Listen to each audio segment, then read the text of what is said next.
Today's great verse is out of Matthew chapter 28, verse 6. And maybe like me, your day yesterday was pretty busy. Maybe it was spent with family and friends, having a good excuse to have a delicious meal, maybe a Easter egg hunt or two, or maybe even some Easter baskets. Or maybe it started at the crack of dawn and you made it to the beach trying to find that perfect spot on the sand to listen to that teaching, do some worship, and see some doves fly into the sky.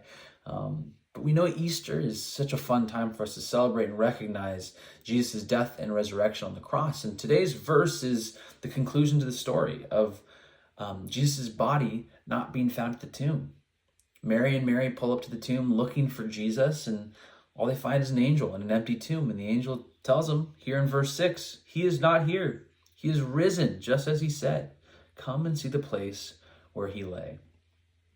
And this part of the story is the most important piece of it all, is that Jesus, both man and God, the one who experienced pain, suffering, rejection, temptation, all these things that we experience as people, died, but then also was able to carry out miracles, to change people's lives, to rise from the dead as equally God, is important. It's powerful. It's major and is pivotal to the entire Christian faith, because without Jesus' resurrection, none of this would matter.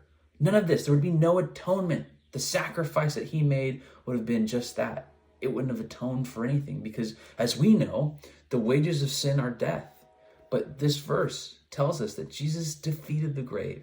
He defeated death. It wasn't the end of the story. And so I want you to be able to lean into this in this season. If it didn't yesterday, but hopefully you do today, just to relish in the truth that there's a God that loves you so, so much that he in fact sent his only son to die on a cross for you. And that his son was willing, despite fear, despite the temptation to back out. He didn't. He did it. He defeated the grave, all because of his deep love for you. And what an amazing thing to just reflect on a day after, like we've come through this Easter season, the past few weeks, all the teachings have kind of led up to this moment, but just to kind of just sit and kind of marinate in it, like, he's risen.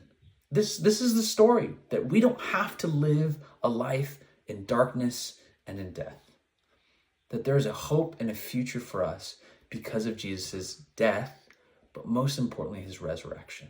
And so that's something to celebrate. That's something to be stoked about. And I just really hope you take that with you as we kind of exit out of this Easter season, that, hey, he is risen and he is risen indeed. Have a great Monday.